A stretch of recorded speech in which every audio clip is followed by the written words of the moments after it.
जब हमने इसके बारे में सबसे पहले शुरू किया था,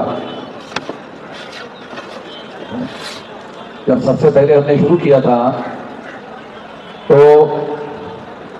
लोग इस बात को नहीं मानते थे कि ईवीएम में कोई गड़बड़ी होती है। मगर जो लोग इस बात को नहीं मानते थे कि ईवीएम में कोई गड़बड़ी नहीं होती है, कोई घोटाला नहीं होता है, अब लोग सारे देश भर के लोग ईवीएम में घोटाला होता है इस बात को मानने के लिए राजी हो गए। हम सब लोगों के लिए खुशी की बात है कि अब सारा देश जो है ईवीएम में घोटाला होता है और घोटाले से चुनाव हो रहे हैं, इस बात को अब लोग मानना शुरू कर दिए हैं।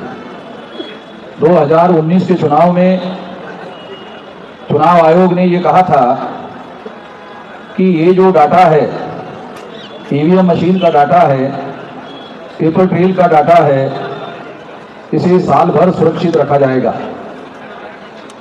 मगर चुनाव आयोग ने 4 महीने में ही इसे नष्ट कर दिया। 4 महीने में नष्ट क्यों कर दिया?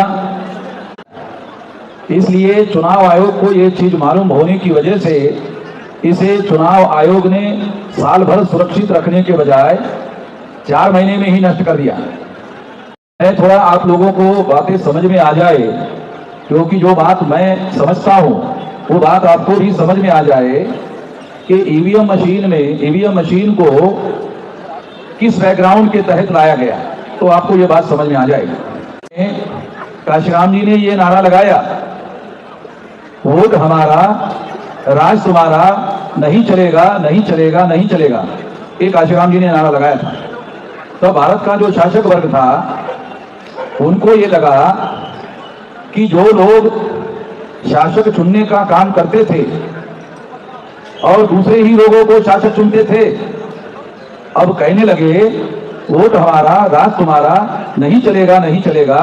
तो अब ये लोग अपना शासन बनाना चाहते हैं, अपना शासक बनाना चाहते हैं, शासन बनाना चाहते हैं, अपना राज बनाना चाहते हैं।